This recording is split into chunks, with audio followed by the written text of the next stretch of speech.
Welcome to the second installment of the UP Institute of Civil Engineering webinar series. To formally start, let us all welcome our Institute Director, Dr. Maria Antonia Tanchuling. Magandang hapon po sa inyong lahat. Welcome sa ating second webinar of a series. No? Do you have slides? Wala ba? Wala yatang. Okay, may slides sana kami just to share with you, no, as we celebrate. Nakita nyo naman ang aming video, no, we prepared that to report on what's happening now. So we are celebrating the 110 years of UP Civil Engineering.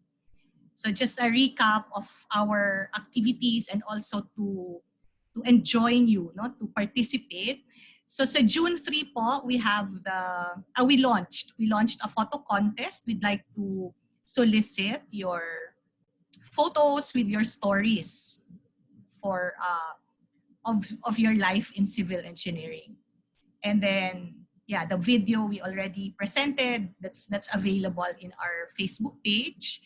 And then, ongoing also is the exhibit of our posters showing what we are doing in civil engineering, our research posters. All of this, of course, are found in our Facebook page. Now we call it RISE, Research and Innovation for Service and Education in Civil Engineering. And then we have this webinar series. We started, the first one was last week. That was also the book launch and webinar of Dr. Glenn Tabios, one of our professors, and he talked about water resources modeling in the Philippines. So for the whole month of July, every Friday, we're going to give you one webinar on different topics. And so for today, we have the future. The topic for today is the future of the civil engineering profession by Engineer Ramon Allado. And then next week will be about construction management. We'll have two speakers. We have Mr. Engineer Bo Gangayco and Dr. Francis Felizardo. And then the week after will be about transportation engineering. We also have two speakers. We have Dr. Maria Sheila Napalang and Engineer John Mark Lucas. And then the last one would be on the Building Act, the Philippine Building Act on July 24th, which will be delivered to us by one of our professors also, Dr. Benito Pacheco. So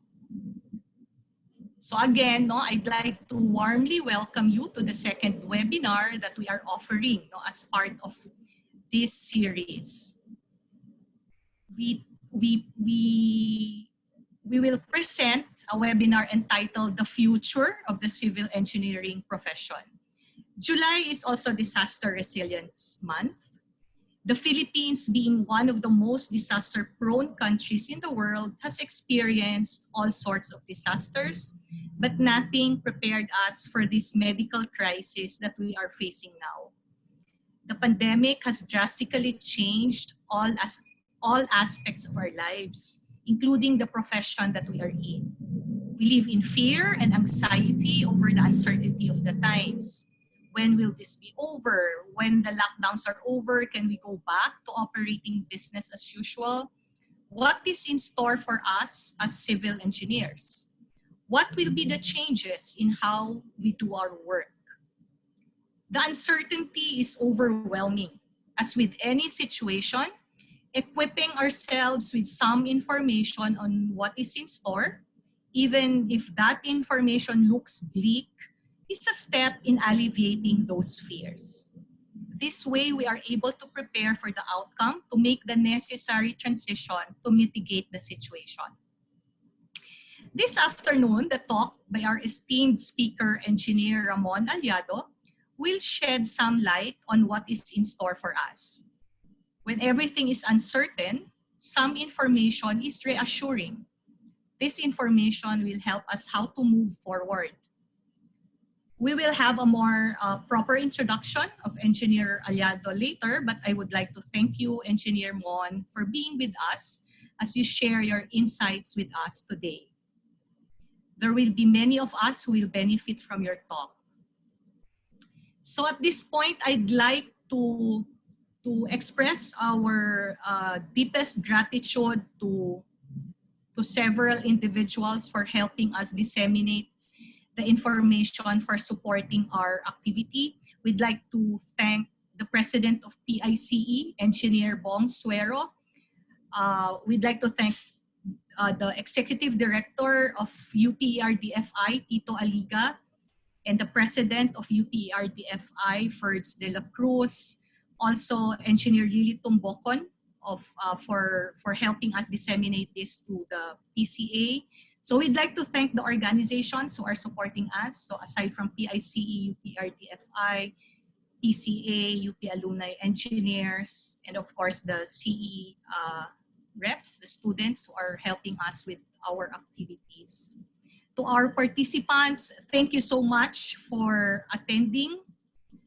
I wish you all a good and well-spent afternoon. So now I'd like to call on the moderator of this afternoon session. We have with us Christian Orozco. Engineer Christian is an assistant professor of the Institute of Civil Engineering. He is the head of the Environment and Energy Engineering Group of UPICE and also the vice president of the ACI Philippines chapter. So, ladies and gentlemen, I'd like to present Engineer Christian Orozco. Christian? Thank you, ma'am. Thank you, ma'am. Good afternoon. Good afternoon. We're waiting for our...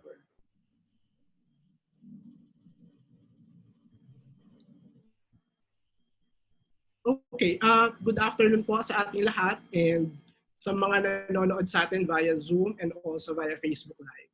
In a while, I'm going to introduce our speaker, but before that, I want to remind everyone with some of the house rules that we will implement in the conduct of this webinar. To all the attendees via Zoom, you may send your questions via the Q&A button found at the dashboard. And to the viewers on our page where we are broadcasted live, you can type in your question at the comment section anytime. So do not forget to state your affiliation. And you may also raise your hand button if you would like to ask a question or comment verbally. We will screen, select, and answer the questions at the end of the lecture. To our Zoom attendees, I would like to remind that we will also be issuing e-certificates of participation, but for you to qualify for that certificate of participation, of course, you have to be pre-registered and you need to answer the poll or survey questions that will be flashed during the start and middle part of the webinar. So, tandaan po natin yon, merong poll na ipa-flash, start and middle. So, please stay with us all throughout the conduct of this webinar. So, those are some of the reminders that we have para sa ating mga Zoom, Facebook Live. Okay, we're waiting for our speaker to come in.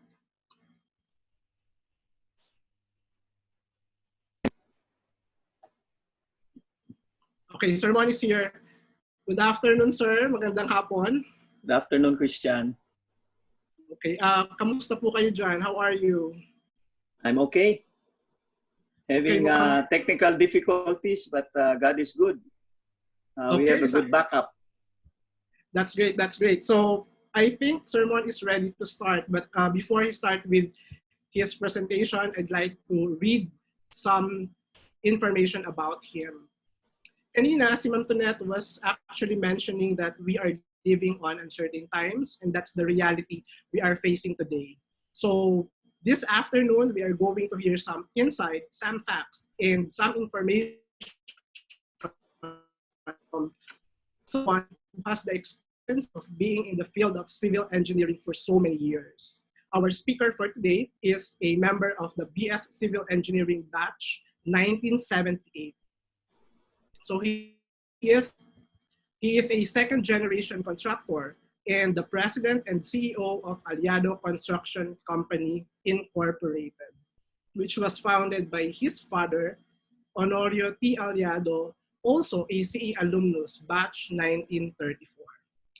Engineer Allado has an extensive experience working as a leader in a construction firm and managing a construction firm. He is also currently the president of ACI Philippines, that's the American Concrete Institute Philippines chapter, where he holds 4 certifications. He is also a trustee and past president of the Philippine Institute of Construction Arbitrators and Mediators. He has very background in the construction industry and maintains a very active network with other contractors. He is a master trainer at the Philippine Constructors Association, or PCA, a former president of the Davao Constructors Association Center, or the CASI, a former chairman of the Philippine Contractors Accreditation Board, or PCAB. I think that's a lot to take, and with Sir Mon's background, we are very lucky to have him to share his experience, to share his insights about the future of civil engineering. So everyone, let us all welcome Engineer Ramon Allado. Sir Mon, the floor is yours. Thank you, Christian. Anjo, can you please? Okay. Thank you. You will just hear my voice. I will turn off my video so that you have full view of my slides. There will be only a little over 20 slides, and I hope to finish my presentation in probably half an hour, so we will have more time for question and answer. So let me greet everybody a good day. I was told that we have a global audience, and realizing this, rather than saying good afternoon, I just say good day, as we live in different time zones. I would like to thank the UP Institute of Civil Engineering, headed by Ma'am Tonet, to speak in today's webinar and be part of this webinar series. Today, I see her not because I got lost again and opened the wrong door in the Institute of Civil Engineering. It is indeed an honor to be part of the 110th anniversary, not only of the Institute of Civil Engineering, but the College of Engineering itself. For those of you who have not brushed up on our history, the UP College of Engineering was established in 1910, 2 years after the university was born, and only one course was offered then, civil engineering. I am especially honored as both my father Honorio and my father-in-law Quintin Calderon both graduated from the UP College of Engineering in the 1930s. Thanks, Leah and Anjo, for keeping me on my toes with the various heads up and reminders, as well as assistance on technical matters.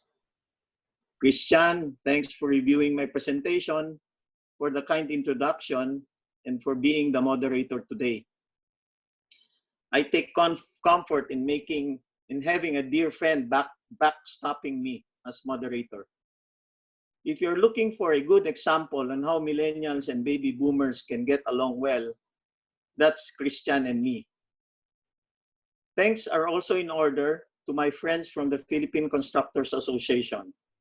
President Will, past presidents Morris, Tito, Levy, Lilith, Dan, Executive Director Barry, and Project Director Anthony. Not only for the important materials I'm using today, but for investing in me to become a master trainer.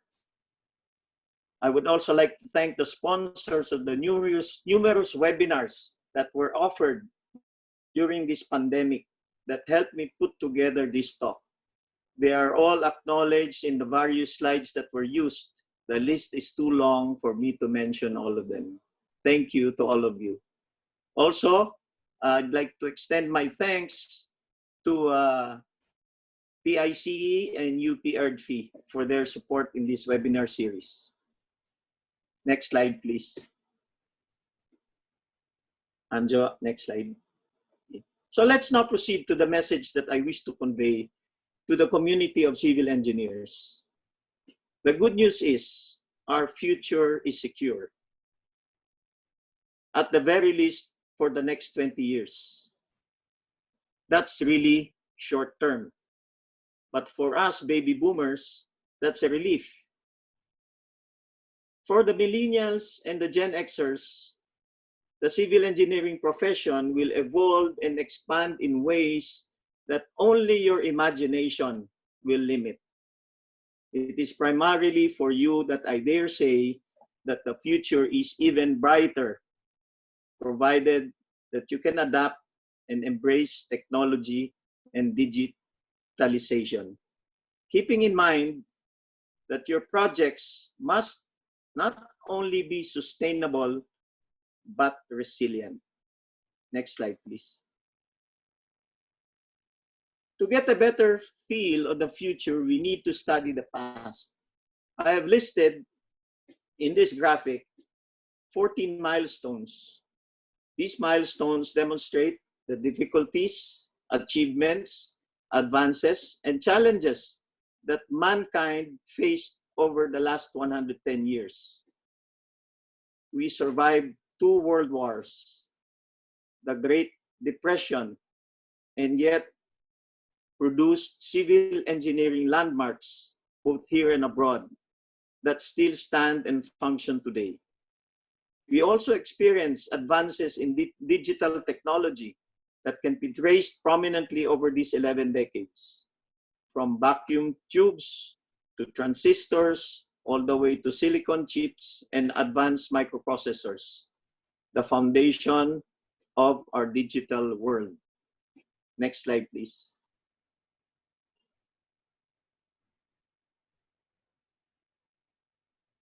Yes, this one. Can any of you identify the pictures in the blast from the past? Our generation was the generation of the slide rule, the steel chain, the transit. I remember UP was one of the 4 institutions in the Philippines that had an IBM 360. I think there's a picture of the IBM 360 there.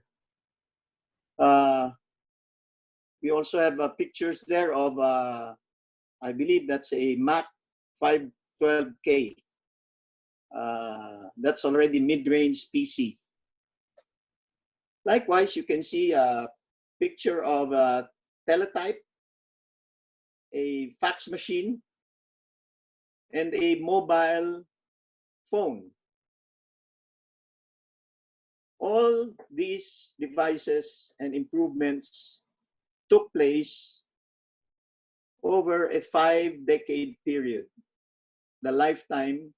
within the lifetime of most baby boomers like me. Next slide, please. Having seen the past by way of these events, achievements, and devices, it is worthwhile to see the progression of our methods. In design, manual drawings are now computer-aided designs, and we have now progressed to building information modeling. As far as surveying is concerned, I showed you a picture of the transit. We progressed to a theodolite, and the total station was introduced, and now we are benefiting already from real-time kinematic devices. Before, you needed to measure distances manually. Now it's all electronically done. In fact, those of you who play golf, you don't have to memorize yardage anymore. There are very accurate distance measuring devices that can tell you the exact yardage of your shot. In building, it was basically just cast in place in the early decades. But now we have progressed to precast, modular, 3D printing, and the wave of the future, biofabrication. As far as monitoring is concerned, area of photography before was state of the art. But I will show you a short video later on how drones have taken over. The horizons are limitless because advances in technology make what is possible, what used to be impossible, possible, and what was too expensive, affordable. Next slide, please. We also have to consider the astonishing pace of change as well as the dramatic reduction in costs of essential elements. A thing to consider is a 3-year period wherein a 1 megapixel CCTV camera would cost in the tens of thousands. Nowadays, you only talk about hundreds. The graphic shows that Xiaomi and Snapchat took only a tenth of the time to reach its level of financial status as compared to the typical Fortune 500 companies. Next slide, please. The COVID pandemic caused outstanding growth to companies.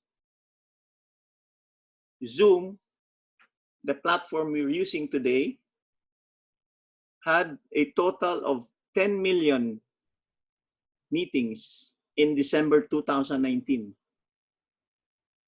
In the month of April alone, it reached 300 million. That has created wealth for its owners and its stockholders that are more than exponential. The time frame was not years, but months. Next slide, please. To take a peek at our future, we have to follow trends. I believe that trending is a millennial concept, but it's a concept that we all have to adopt and embrace. Today, according to Norwich University, these are the 5 main trends over the past decades: building energy conservation, green architecture, water resources engineering, geotechnical engineering, and municipal engineering. Many of our young engineers and maybe some of the students are asking, what are the fields that will be relevant when I graduate? Well, you're looking at the 5 trends that will be with us probably for the next 20 to 30 years. To take a peek at our future, we have to follow these trends. As you can see, the keywords of sustainability and resilience play a major role in these trends. Next slide, please. This is the construction industry roadmap,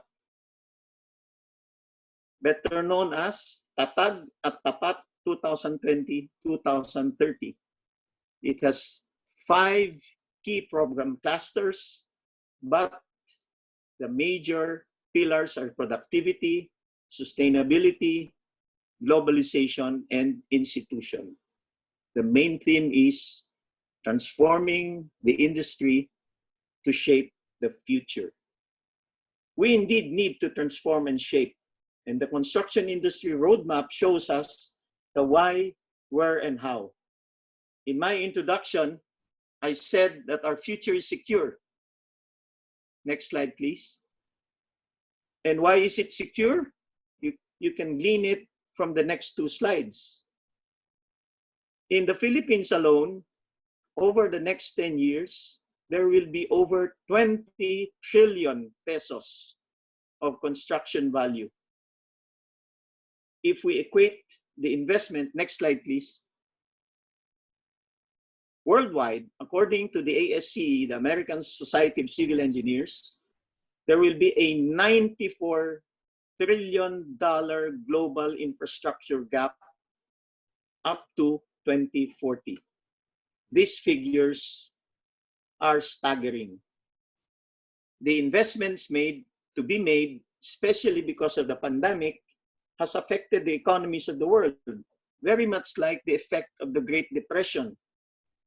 It is worthwhile to note, however, that during the Great Depression, worthwhile or notable projects like the Hoover Dam, the Golden Gate Bridge, and the Empire State Buildings helped the US economy emerge from the Great Depression. On the short term, our future might look bleak, but in the medium term, I assure you, there will be pump priming all over the world.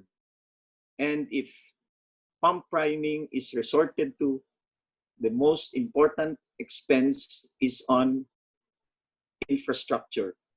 There lies our medium-term future civil engineers. We will be needed in all aspects, from project identification, exploration, planning, detailed engineering, procurement, construction, up to operations and maintenance. Next slide, please. But what will we be dealing with in this medium and long-term future?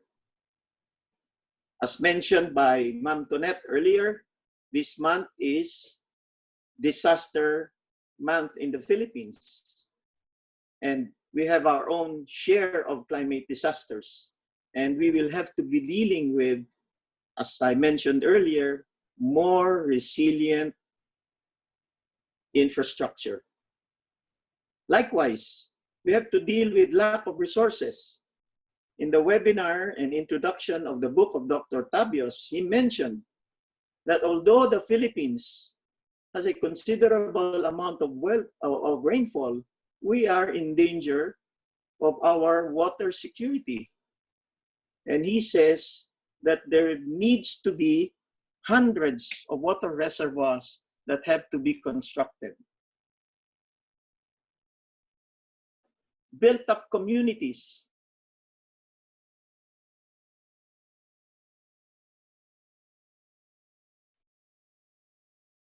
No comparison as far as Metro Manila is concerned, as far as built up communities in the country is concerned. Metro Manila has grown by leaps and bounds. I remember when I was a student, it took about half an hour to get from UP Diliman to UP Manila. Pre-COVID pandemic, the average was 1 hour and a half. We have to deal with how to make better our built up communities. We will also have to deal with a world that is becoming digital in many ways. The pandemic woke us up, and it was a good way of forcing many firms, many individuals to go digital. In one of the Philippine Contractors Association webinars, someone from a major bank was explaining that their online opening of bank accounts was done pre-COVID. And because of that, the increase of their number of depositors was also exponential. This is an example of how digitization will become our way of life. Banks, restaurants, the whole supply chain needed to go digital in order to survive. Lastly, we will have to deal with quantum computing and new materials. As the capacity to compute increases, more things become possible. Autonomous cars, high-tech drones, among others. And new materials. Yes, there are new materials. I am especially intrigued with biofabrication. It may be far-fetched for the education community, but most probably in the near future, we will have to include microbiology subjects in the civil engineering curriculum. Next slide, please. The American Society of Engineers, Civil Engineers, is embarking on a future world vision platform where it intends to create standards for resilient infrastructure. As you can see, their view of the future goes beyond our planet. If you see on the right side of the slide, we are talking about off-planet city in year 2070. Next slide, please. Likewise, infrastructure will be reimagined. Alternative sources of energy, smart cities, autonomous vehicles, high-tech construction and advanced materials. Of course, climate change. Methods and integration will have to be done. In this slide, you can see that the civil engineer will probably be asked to become a systems integrator in the future because he or she will have to combine methods, materials, data, technology, so that they can produce a resilient infrastructure or building or project. It is here, as I said earlier, that civil engineers have an advantage because our educational background gives us the tools to become very good systems integrators. Next slide, please. This slide shows the cornerstone of digital infrastructure. Connectivity, data centers, Internet of Things devices, and smart applications. This is the reality today. But we have as civil engineers of the future to see how the physical infrastructure and the digital infrastructure will converge. In a recent webinar where Jerry Buckwalter, the American Society of Civil Engineers Chief Operations Strategy Officer, Chief Operations and Strategy Officer was asked for an example of how the physical infrastructure and the digital infrastructure could converge. Next slide, please. And he mentioned that a couple of weeks before his webinar, he attended two webinars, one by Drexel University and the other by the University of Arizona. And what was the topic? The topic was sewage. In fact, he was joking. He said it was such a sexy topic. However, it was so relevant because Jerry said in those webinars, it was established that viruses are excreted in waste, in human waste. And current technologies exist where these excretions of virus can be traced way ahead of the time when the patients show up in hospitals. So he was asked, "Oh, Jerry, have you heard of anybody who was looking into these technologies?" And he said, "No, not at this time." But this is how quick technology, physical and digital infrastructure moves. A couple of weeks after Jerry Buckwalter's webinar, I read in one of the Smart Briefs newsletter of the World Environment Forum that a county somewhere in Utah has already been making studies and have been making advances. So this is an example of physical infrastructure by ways of sewage distribution and treatment systems meeting with the digital for the benefit of mankind. In fact, Jerry was saying, if these studies could be made, you could identify if there were COVID positive patients on a building to building or home by home basis. Something that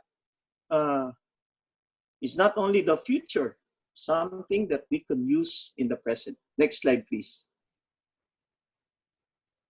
In the field of new material technologies,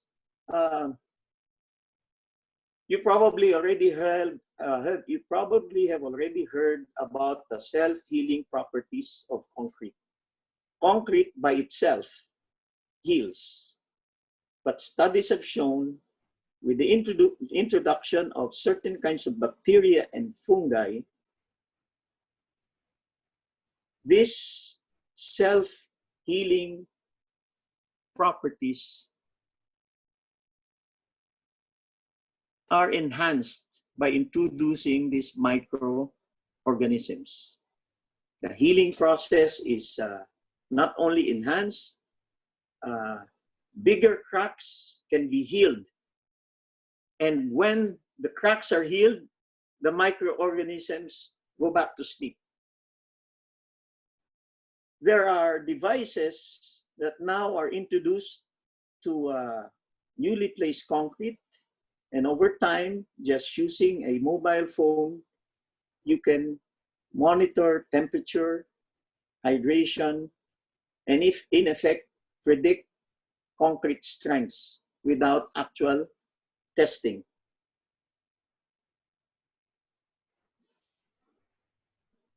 You can determine composition, strength of hardened concrete by use of spectrography. Spectrography has existed a long time, but advances are such that this technology is now affordable for use in analyzing and designing concrete mixes. But what I'm really excited about is the bio-manufactured bricks. You can actually manufacture bricks now using microorganisms. And based on the reports, you use less energy and you increase strength tenfold. Next slide, please. In the fields of contracts administration, specifically dispute resolution, as well as training, again, we have the pandemic to thank because training and virtual proceedings are now commonplace. The pandemic has forced us to adapt and embrace technology. We now conduct online proceedings in the Construction Industry Arbitration Commission via Zoom and Teams. In fact, I was personally involved in the first online preliminary conference at the Construction Industry Arbitration Commission. Despite bandwidth difficulties, we were able to sign terms of reference and the parties agreed to use electronic signatures. The first online, next slide please, the first online trainers training and assessment as well as online graduation for a new batch of 14 pambansang trainers hailing from Davao City was completed by PCA, the Philippine Contractors Association Foundation last month. We envision continuing the construction supervisors training program online. Again, We have the pandemic to thank for all this. We are adapting and embracing digitization. By the way, for those of you who are PCAB registered, Philippine Contractors Accreditation Board registered contractors, the PCAB has implemented a 100% online renewal of licenses. In fact, my company's license was renewed online. In the field of students, our ACI, American Concrete Institute Philippine Student Chapters, will hold a federation convention sometime at the end of the month. We also conducted a pervious concrete competition, again, conducted 100% online, from submission to awarding of prizes. The recent American Concrete Institute Spring Convention was converted from a face-to-face convention to a 100% virtual.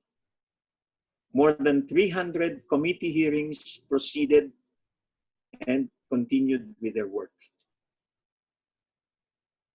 In ending, let me quote two of my very important sources. Next slide, please. Jerry Buckwalter of the American Society of Civil Engineers, who reminds us that change is coming on a scale that we have not seen before. And we must prepare for all these changes. Next slide, please. And of course, from past Philippine Contractors Association President Maurice Agoncillo, stating that as the PCA marks its 75th anniversary this year, and with the Philippine Construction Industry Roadmap 2020-2030, we will find ourselves in another historic opportunity to shape the future of our nations. To be ahead of the curve, we need to be transformative and forward-looking. This applies not only to constructors, this applies to the whole civil engineering community. Before my next slide, I'd like Anjo to play 2 or 3 minutes of this TED.com video that will give you an insight of what is now and what will be in the future. Anjo, please.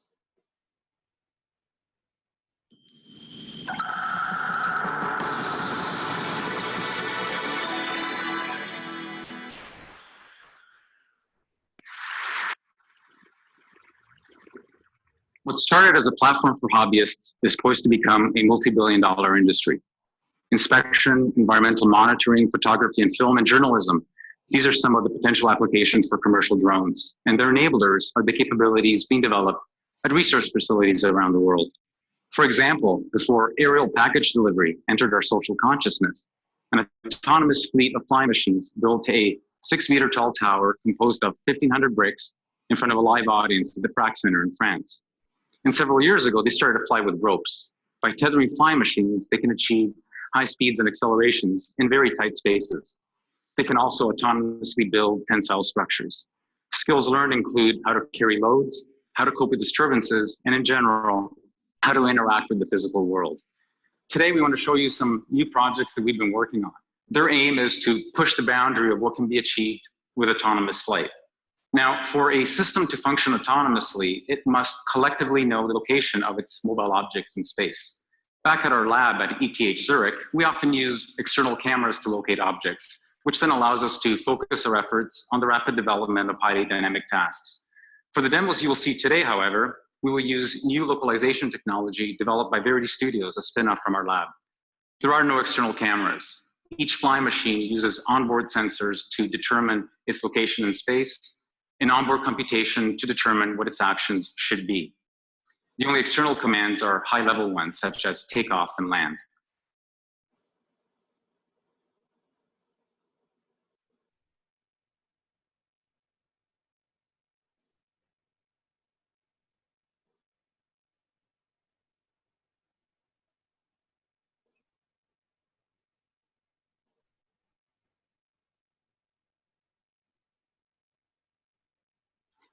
This is a so-called tail sitter. It's an aircraft that tries to have its cake and eat it. Like other fixed-wing aircraft, it is efficient in forward flight, much more so than helicopters and variations thereof. Unlike most other fixed-wing aircraft, however, it is capable of hovering, which has huge advantages for takeoff, landing, and general versatility. There is no free lunch, unfortunately. One of the limitations with tail sitters is that they're susceptible to disturbances, such as wind gusts. We're developing new control architectures and algorithms that address this limitation.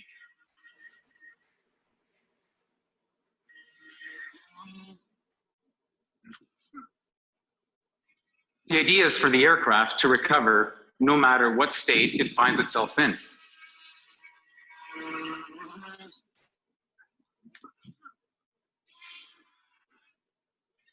And through practice, improve its performance over time.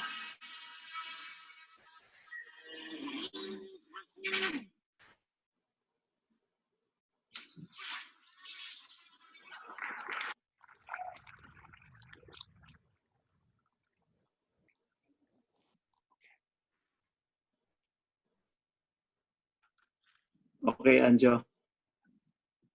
Next slide, Anjo.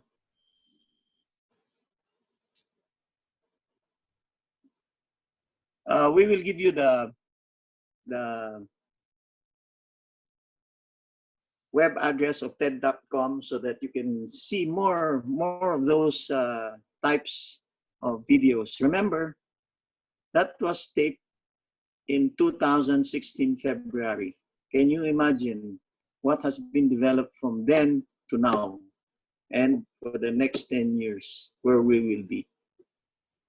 My fellow civil engineers of the future, our future is here. Thank you very much, and looking forward to a good Q&A with you.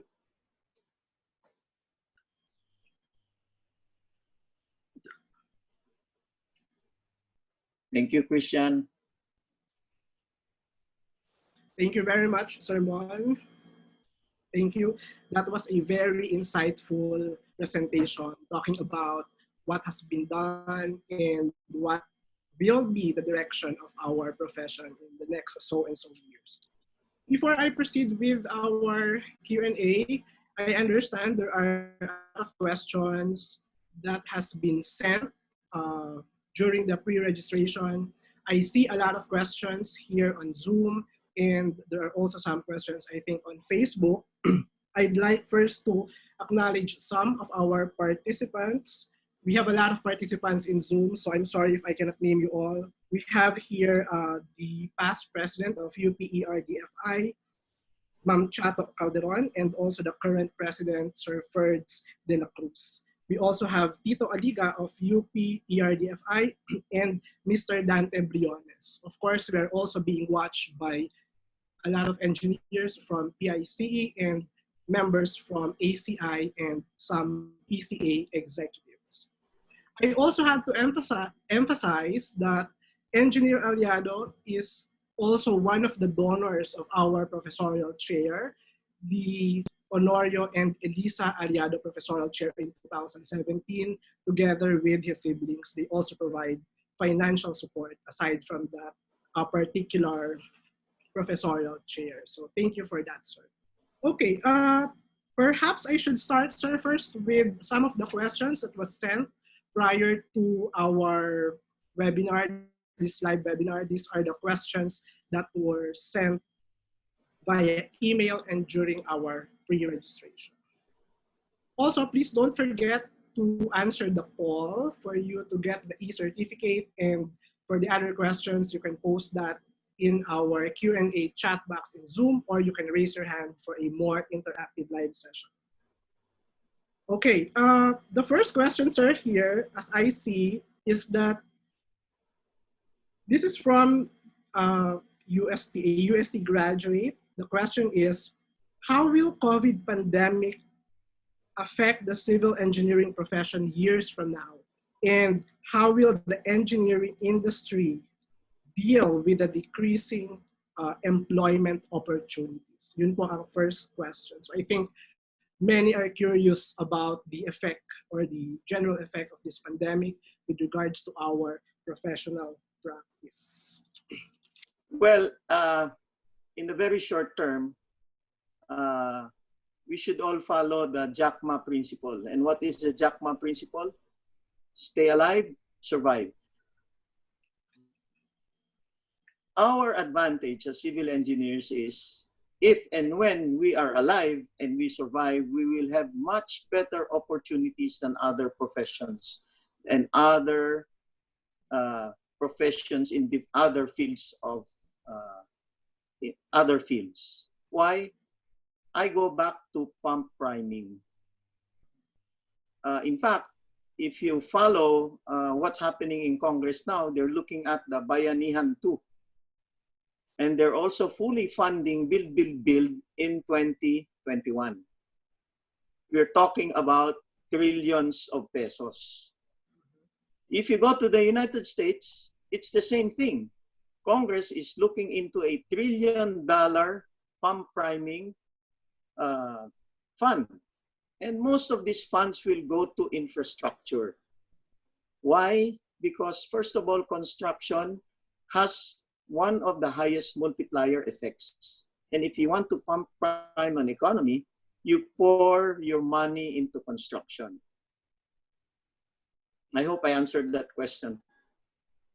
I think there's also one related question with regards to the COVID pandemic with our profession, sir. One question here from our pre-registration is that what will be the careers of the civil engineers amidst this COVID pandemic with the new normal? And what are some of the occupational safety being implemented in construction nowadays?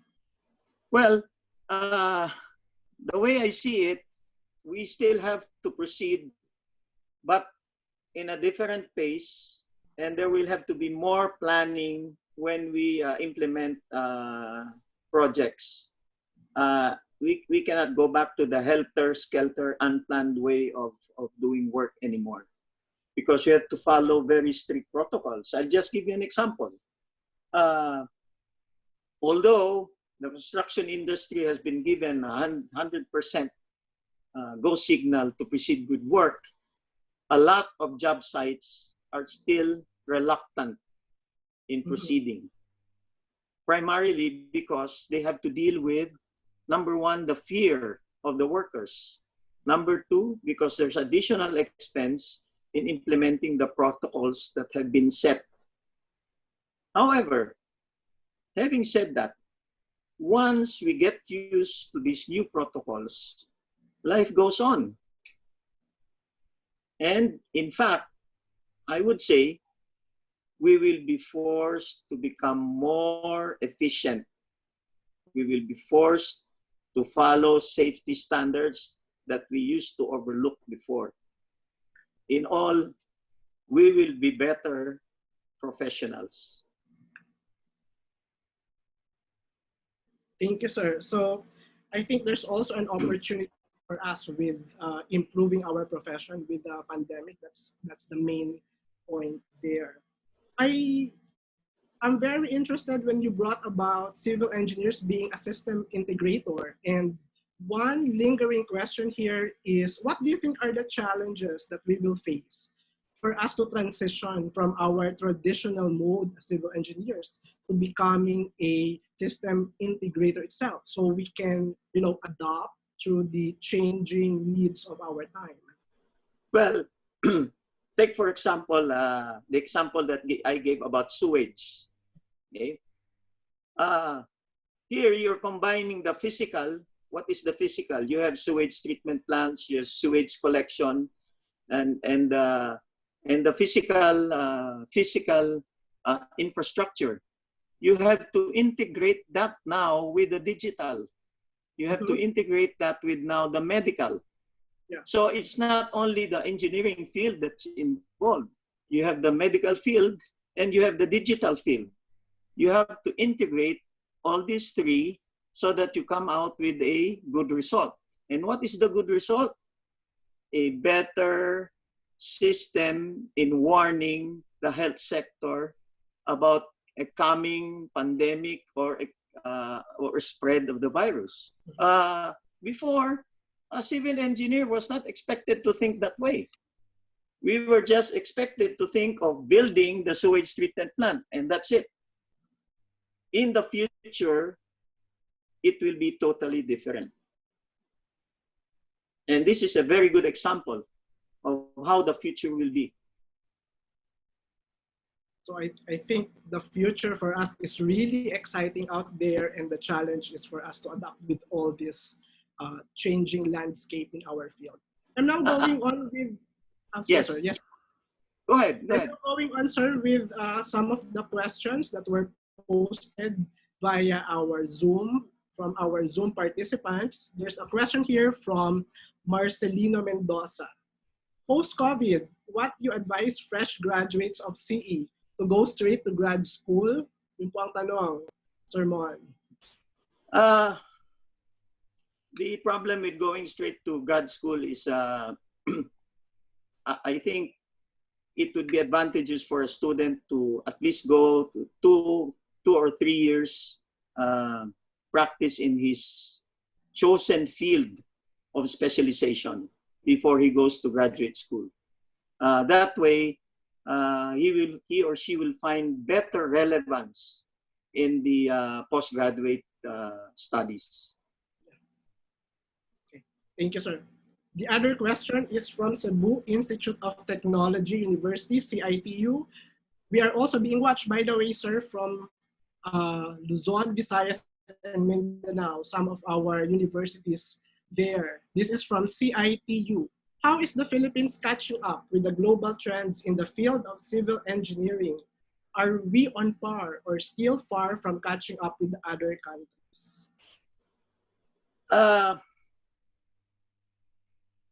You know, our difficulty is that our educational system is not balanced. There are better schools and there are great schools, and there are schools that are catching up. So that is one of our bigger problems.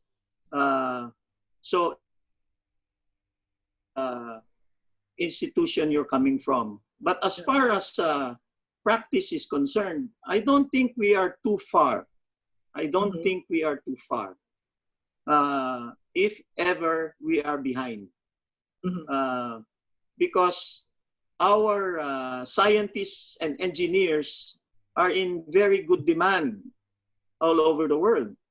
And that is an indication that we are at par with the best in the world. Yeah, I agree. But following that kind of line of thinking, would you have any insight about our civil engineers going abroad to practice there? So what would be your insights about that kind of migration of some of our professionals, especially the civil engineers, being in demand in some parts of the Middle East and also in maybe Australia and New Zealand? Short term, during COVID, we do not expect employment opportunities overseas. In fact, there are a lot of our engineers who have to come back because they've been laid off from work. That is, however, short term. As I said, eventually we will recover from this pandemic. If and when a vaccine is discovered, then in a very short period of time, the world economies will recover. And again, this demand for highly skilled scientists and engineers will be coming back. However, because of the COVID pandemic, the way people think, the way people work, the way people plan will change. Yeah. And that's why we have to adapt and embrace these new methods that will make us more productive and more efficient. So I think there's actually a resiliency with our professions. That's good news for our new civil engineers, especially those Exactly. who are struggling Exactly, Christian. From what Yes. are saying, the future is actually bright and there's a lot of opportunities. We just need to adopt. Again, as I said, we follow the Jack Ma Yeah. principle. Stay alive, survive. So that's really the priority now, is for us to survive so that we can have the opportunity to build the future. Exactly. Kailangan Yes. talaga ba? Marami pang questions here, sir, and I'll just proceed with reading some of them. Go ahead. Go ahead. One question is from Yolanda Lucas of Maynilad Water Services. The question is, do you think that in this new normal, construction methodology will become more equipment extensive? And will it become more expensive? Can the small company survive? That's the question, sir. Very good. In fact, that's a very good question, and that is a question that is in the minds of most contractors nowadays. My own take is,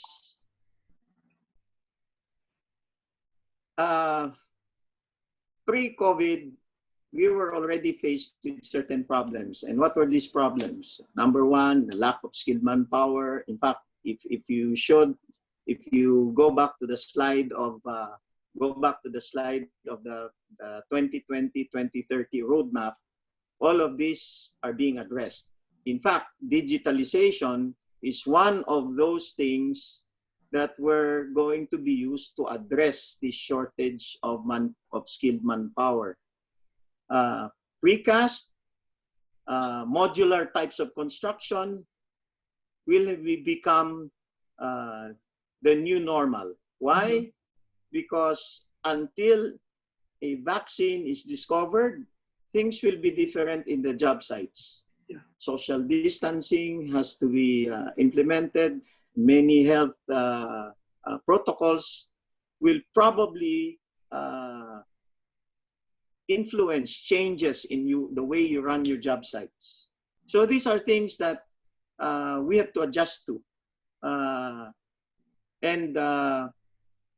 You're saying that more reliance to machines? That's probably true. Inspection will be probably done in a different way. Drones will be used more in this manner. In fact, I wanted to share, although we didn't have enough time, one of the contractors of the Tiplex sent me a video taken by a drone, and it showed the progress of Tiplex. Tiplex is now already connected to the season ramp. In a very short period of time, we can travel from Manila all the way up to Baguio in probably under 3 hours, because that season interchange is opening soon. He sent me a video of that. In fact, I asked permission if I could use it. He said yes. Unfortunately, it's about a 15 or 20-minute video taken 100% via drone. So this is a very good manifestation of what we're looking at in the future. Physical inspections will probably be taken over by drone inspections. Perhaps, sir, if some of our participants will be interested with the video, and I think that's really interesting, we can ask permission from Tiplex if we can share with some of the interested Zoom participants. Yes. So yes. That would be the new normal, actually, to have all these kind of technologies that we can take advantage of. The follow-up question for that, sir, is what would be the impact of this kind of trend of using these new technologies, new equipment with small contractors? How will that impact the operation and the financial situation of these small scale contractors? Well, take for example, building information modeling.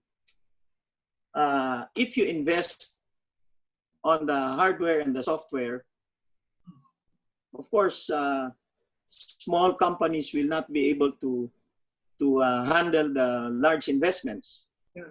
But there are companies now that will have you use these platforms on a time-based basis. You do not need to buy the software. You do not need to buy the hardware. They will just provide the services to you. So more and more, this will be available not only to the big contractors, but also to the small ones. And, you know, digitization will be the name of the game. Yeah. Even the small contractors will need to go digital.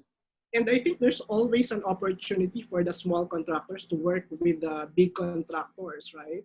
Especially Of course. for Of certain. course. Mhm. That would, I think, not My be advice to the smaller contractors is you become the best small contractor in the Philippines and you will not run out of work. That's a very, please take note of that advice para sa ating mga viewers. We can go on calling some of our participants who raise their hand for a more interactive Q&A. They can actually have their questions verbally. We have one attendee who raised their hand. See, Dante. Is this Dante de la Cruz? I can't read that. We can allow him to talk. Go ahead.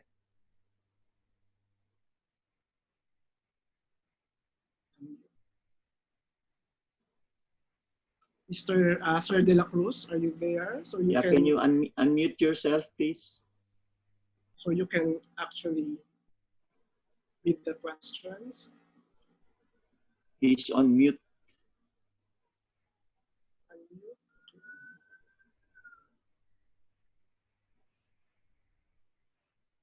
Okay.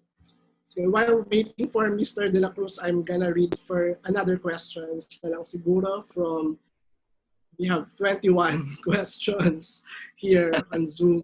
So Okay. when Mr. De La Cruz is ready, we can go back to him. The other question is from Michelle Miliare. The construction roadmap recommended revisiting or updating engineering programs to address gaps identified by the construction industry. Have we already responded to this call? I think this is a question for, the question is, have we already responded to the call revisiting engineering programs? Yes, all those pillars have already been manned by certain committees who are to this very day working on how their plans, action plans. We're already at the stage of action plans and how the action plans can be implemented. I'll give you an example. One of the action plans is they want the roadmap. The roadmap calls for legislation to be passed so that the 10-year infrastructure program is legislated so that we can work around the yearly budgeting of Congress. So that's being worked on right now. So that's an example of what's going on as far as action plans are concerned. As far as training is concerned, I mentioned in my talk that the Philippine Constructors Association has launched in cooperation with TESDA, what we call a Construction Supervisors Training Program. We already have about, if I'm not mistaken, about 300 graduates in this program. So that's an action plan for the uplifting of the capacities of our supervisors. So these are going on already. Digitization. I gave you an example that the Philippine Contractors Accreditation Board launched successfully a 100% online renewal of licenses. That's in the roadmap. So we're doing it already, and we have to thank the pandemic for forcing us to do these things. Because if there was no pandemic and face-to-face renewal was still the name of the game, then probably there would be no impetus to go digital.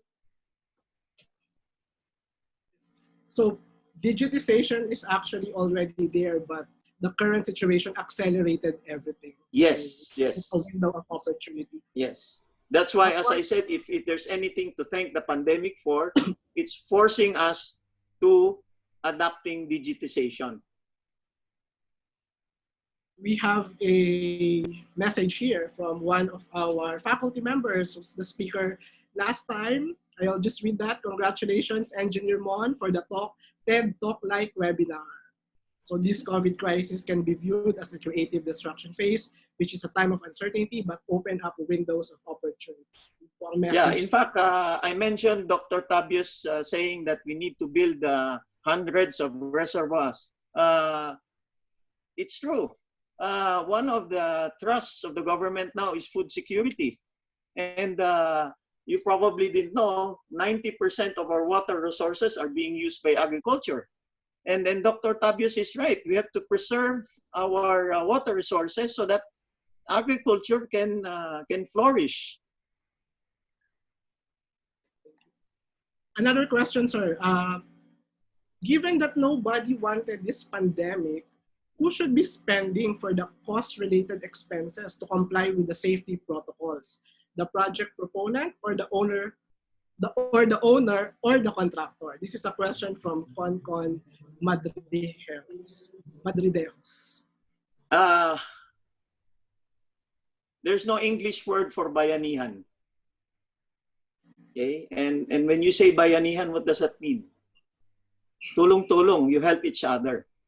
So, you know, the developers are also hurting because developers are suffering from a decrease in their sales. So they need help as well. Of course, the contractors are saying we also need help.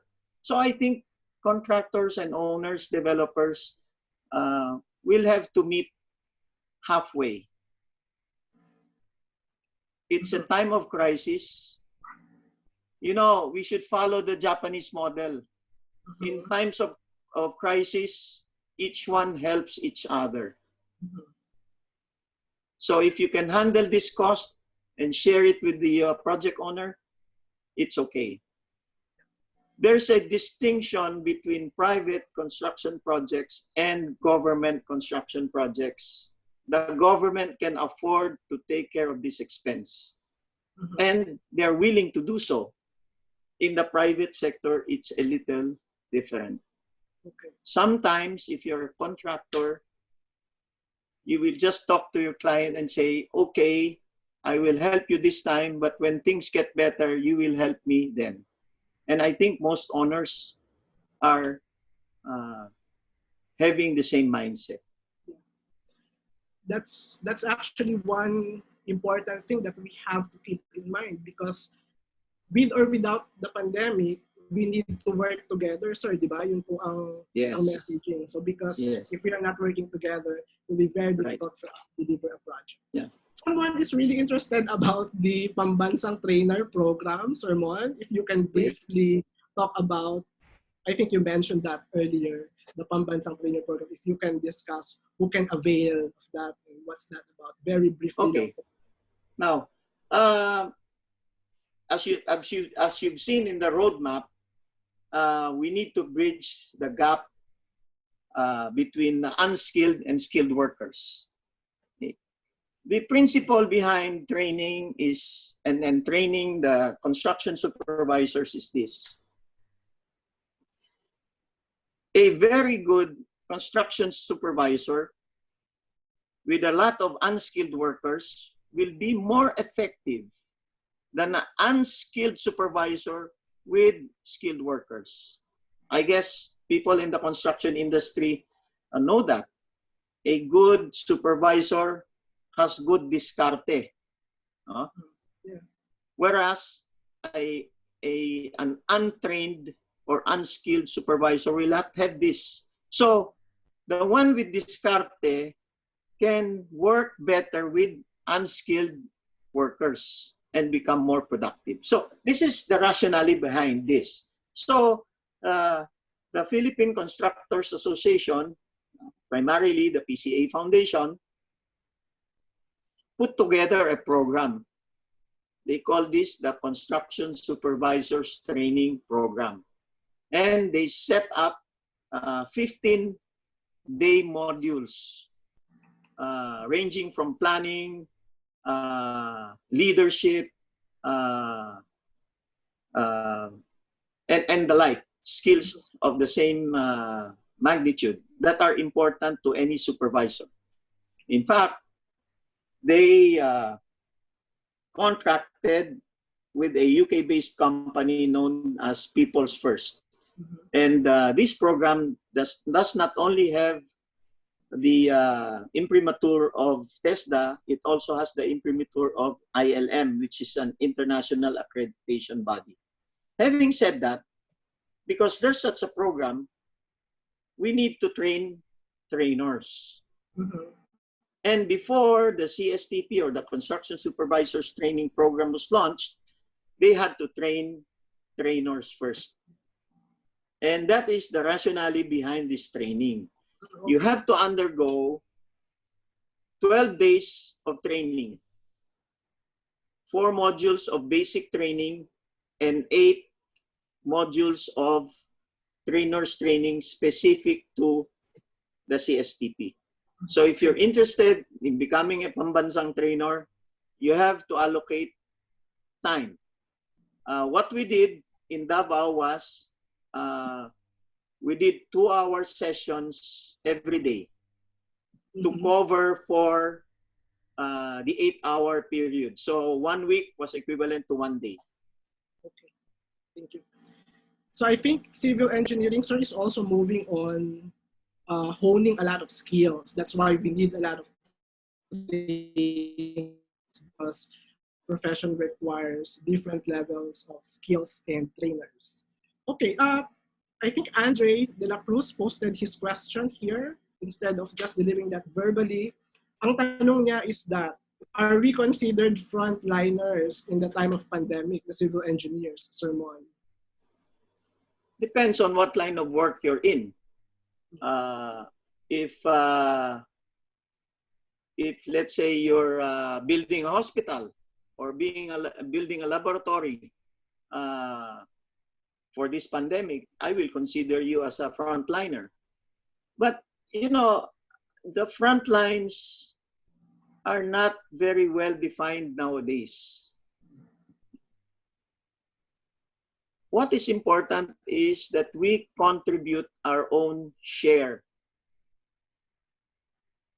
by becoming a good civil engineer supervisor, following all the health protocols, making sure that our workers are safe, making sure that our job sites are safe, making sure that we do not endanger the lives of our workers and their families. I think that is the work of a frontliner. So in that case, I will agree. Maybe we are all frontliners.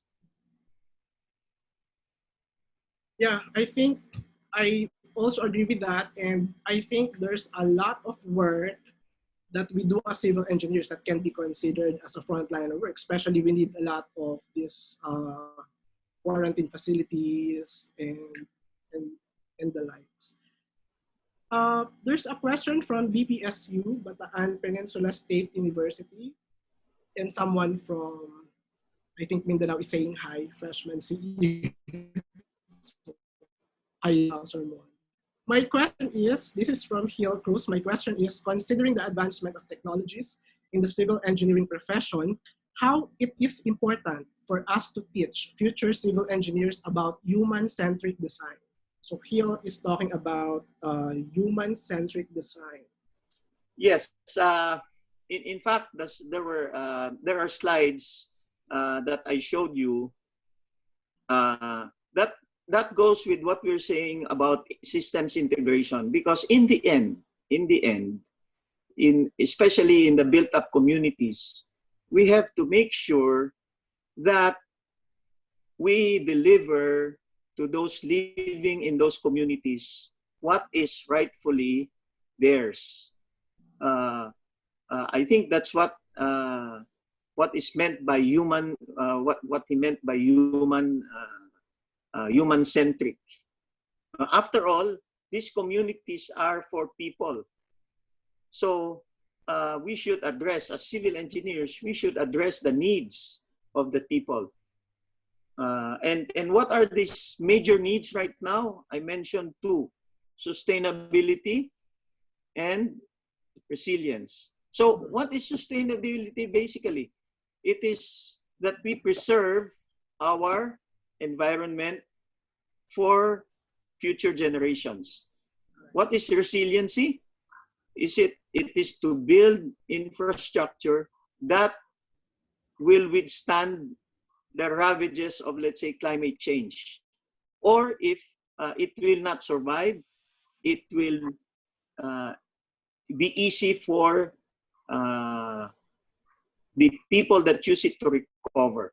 So those are still the pillars that should guide us: sustainability and resiliency. I think, Christian, that's more your field now. You're involved in sustainability, so I agree with that. So I think that's really the trend now, and most of us are becoming conscious with all the impacts of our profession, and therefore we are moving towards a more sustainable.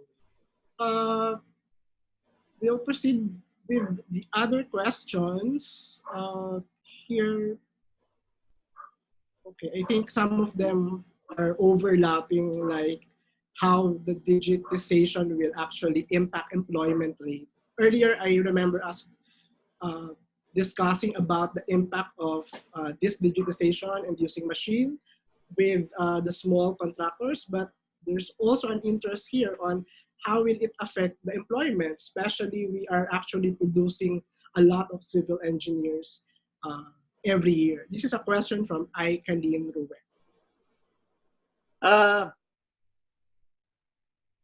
The reason why I showed the slides on the infrastructure gaps and the investments that need to be made, you just do the math. There will be more projects. So if there will be more projects, there will be a need for more people. But again, the demand will be for highly skilled workers. So it will be good for our young professionals to equip themselves with all these skills.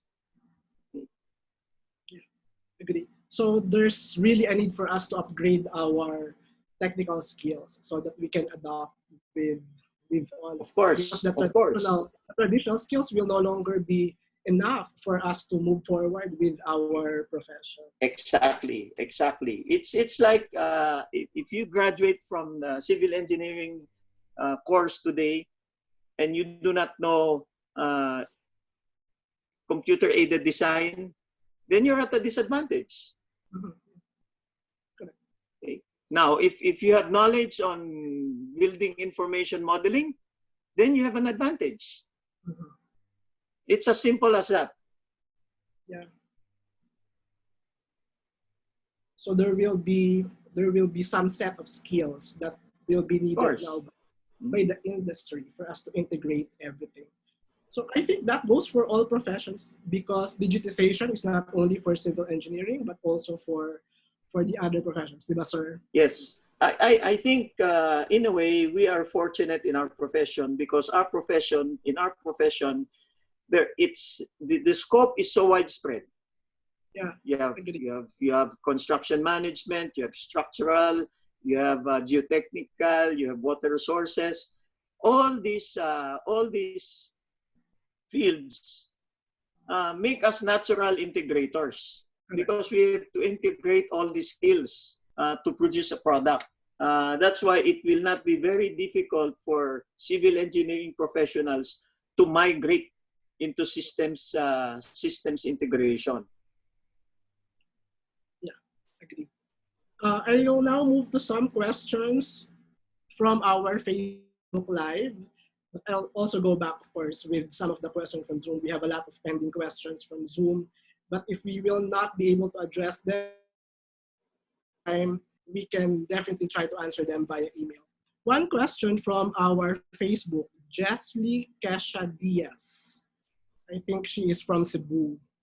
What are some of the suggestions, sir, or tips for the fresh civil engineering graduates who are greatly affected by the changes of the new normal, knowing that we are still about to earn experience in the industry? So this is a fresh grad student who wants to know some of your tips or suggestions.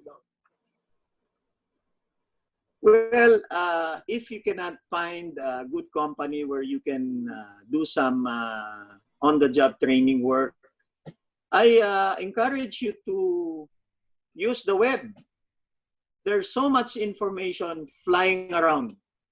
It's a matter now of getting to that information. As I mentioned to you in doing my research for this talk, I got information overload. There's so many new things, so many things happening. 1 hour, 2 hours, 3 hours is not enough.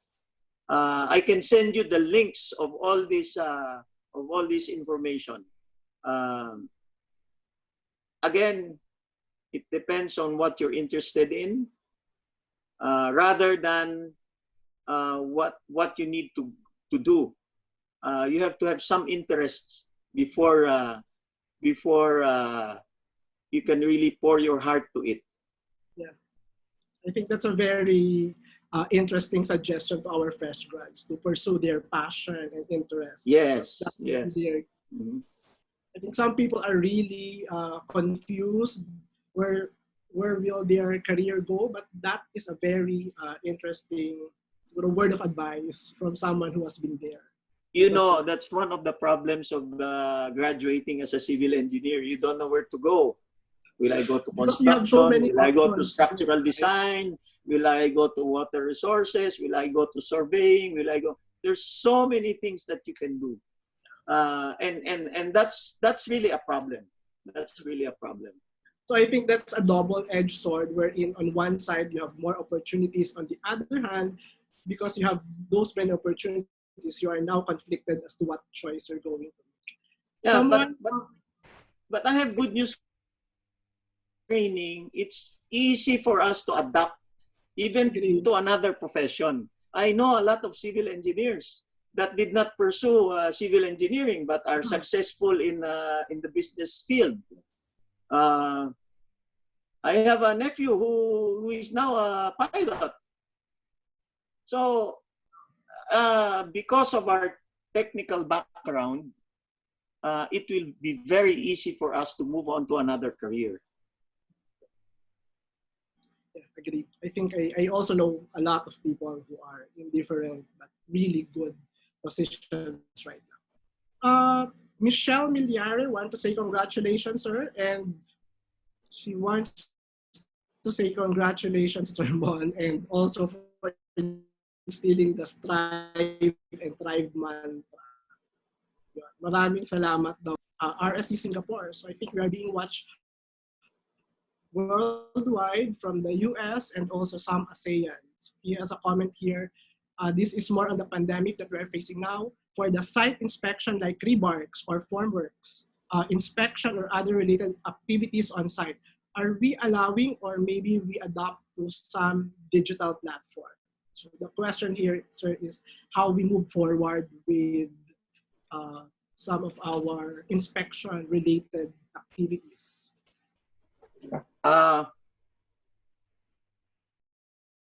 The main problem with construction nowadays is you cannot replace on-site inspections. There are certain inspections that you really need to do face-to-face. Drone technology, fine for, say, road work or things that you can use at a distance. But rebar work, I haven't tried it myself, but maybe possible because sometimes if the inspector doesn't get to the site, pictures can be taken. And if pictures can be taken, I think the drone is capable of producing these pictures. So it's a possibility. It's a matter again of adapting. It's a matter of adjusting. And these are very interesting times in our profession because things change. We have to adapt. We have to embrace technologies. We have to use these technologies. Yeah, I agree. And I think with the technologies right now that we have, there's some application like for the drones, maybe on the large scale, but for very detailed inspection, it still needs to be complemented by, Yes. you know, on site. Because, for example, if you have a concrete or steel bar, it's difficult for that to be looked with a drone. Yeah, but again, the building information modeling experts will say these conflicts, if you went through BIM, will no longer exist. In fact, monitoring progress in the job sites using BIM is already an established practice. It's now just, as a question was asked earlier, how you can reduce the cost so it can be affordable to the smaller contractors. I think we're getting there. I think we're getting there. Yeah, and I'm sure we are doing everything so that we can keep up with our neighboring countries. You mentioned about the BIM, sir. And I'd like to bring up one question from the pre-registration. Can you discuss some of the trends and uses now of BIM in the construction? Well, without naming names, a major construction company, I don't know if they're the biggest construction company in the Philippines today, but I think they have over 500 BIM technicians. So that is where we are going. If you go to Singapore, it is a requirement. All projects have to be modeled. So I think we are getting there. We are getting there. Time will come when it becomes now a necessity. It becomes a necessity. So especially for our young engineers, get into it. If you're interested in construction, if you're interested in design, you have to learn. In fact, I should say it should be part already of our curriculum. Maybe microbiology will be still a long time. It take a long time before we put it in, but maybe BIM should already be probably an elective. And I'm glad, sir, na bring up mo din yan, yung curriculum. There's a lot of question here about the current CE curriculum. Would you have any suggestions or insight about what needs to be incorporated in our curriculum so that we will be able to make sure that this curriculum responds to the profession, especially when our...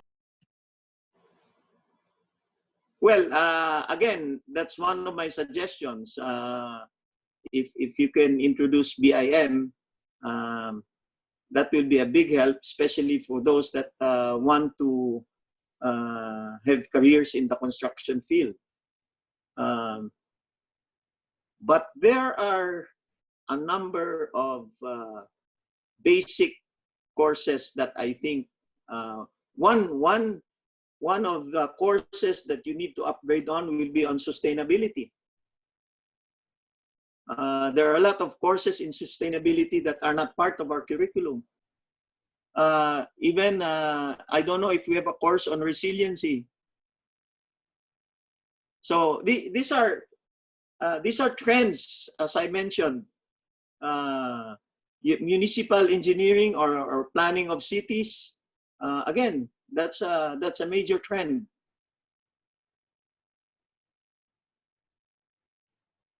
Yeah, I agree. I think there's, because of the many opportunities and many skills required, there's a lot of adjustments as well that we need to the messages out there.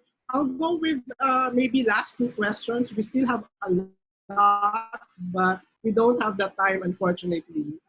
Thank you to our audience. I think they are very, very much engaged, but we can only entertain maybe one or two questions before we end this webinar. Okay, one question here is all about the skill set.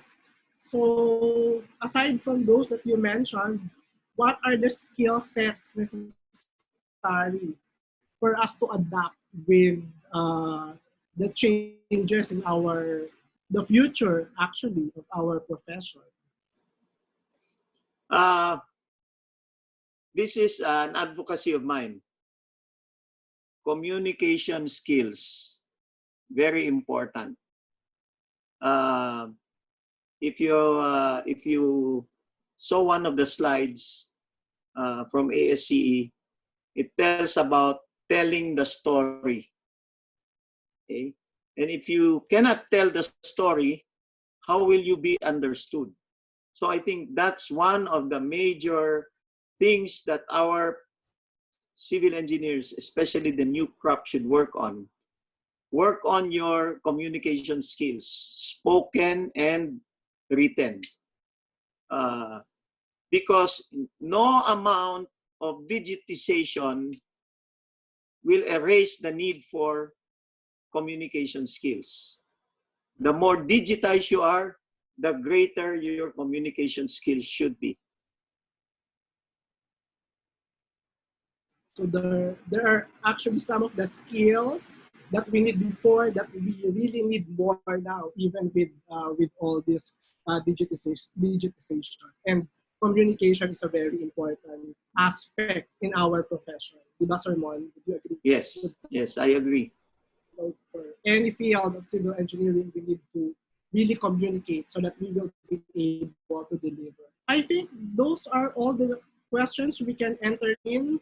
For those who have posted their questions, we will try to answer them via email or any other means that we can. Yeah, Christian, if you have their email addresses, you can forward them to me together with the questions. I'll be happy to send them the answers. Yes, sir. Would you have anything to say, sir? Perhaps some summative insight or any other thoughts that you would like to share to them before we actually end the open forum for this particular webinar? Well, my message to them is to stay safe and let's help each other. In this time of need, we should share. This is not the time to think about profits. It is the time of survival. And we will survive as a nation if we help each other. Thank you, sir. So that's one message. It's not time for the profit and we should help each other. This is really bayanihan time. So this is the time for us to work together. Otherwise, there's no future for us to work with, diba, sir? Thank you very much, sir. Maraming salamat po for giving us your time. Maraming salamat for providing your expertise, providing your insights, and patiently answering all of the questions from our speaker. To all our social media viewers, Zoom viewers, viewers in ASEAN and the US, please join me in thanking Sir Mon. Sir Mon, maraming salamat for You're joining welcome. us. Happy and honored to be here. Thank you, sir. Salamat po. Sa ulitin na ating mga webinar series if we still have that kind of opportunity. At this point, I'd like to formally end the Q&A portion of our webinar series. That has been very productive, and I'd like now to turn over the platform to our director from the Institute of Civil Engineering to give us some closing remarks. Ma'am Tonette.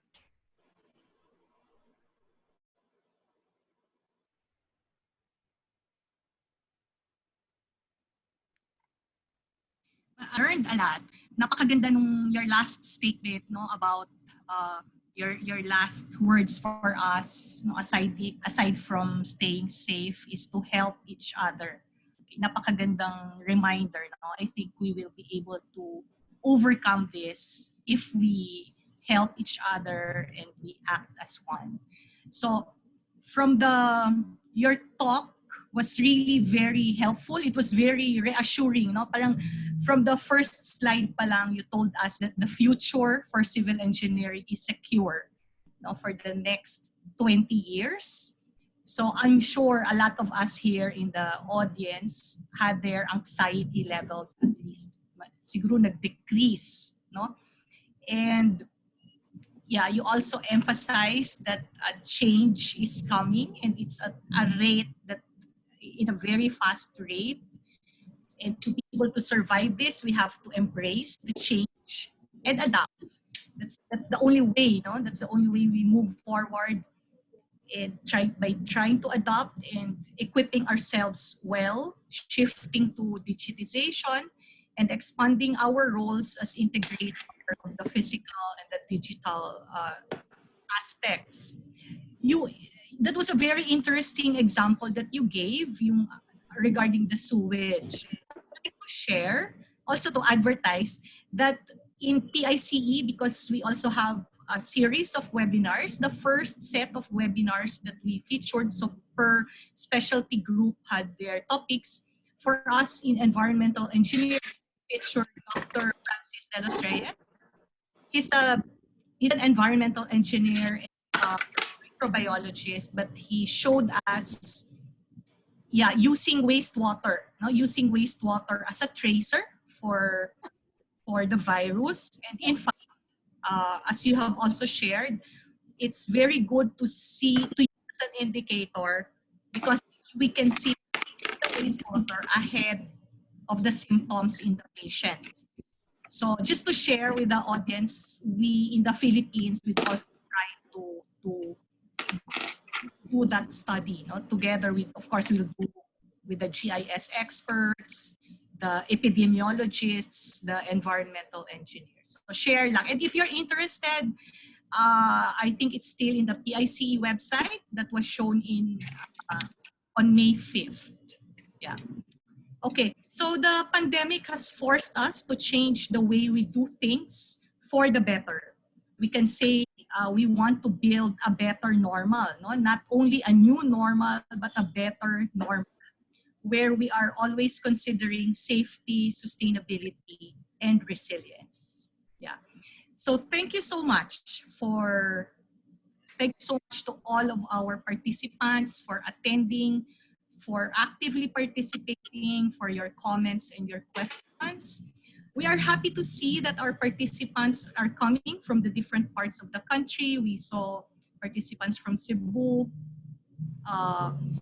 from outside Manila, from Bataan, and as well as those outside the country. I'd like to specially mention Engineer Chato Calderon. Thank you so much for attending.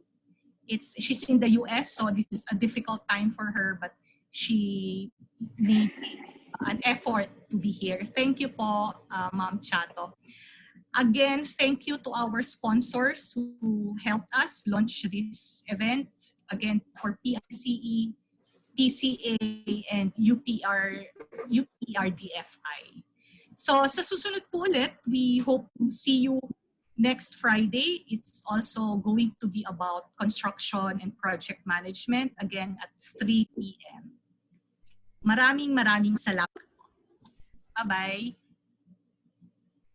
Thank you for joining us this afternoon. We hope to see you again next week for the third installment of our UPICE webinar series.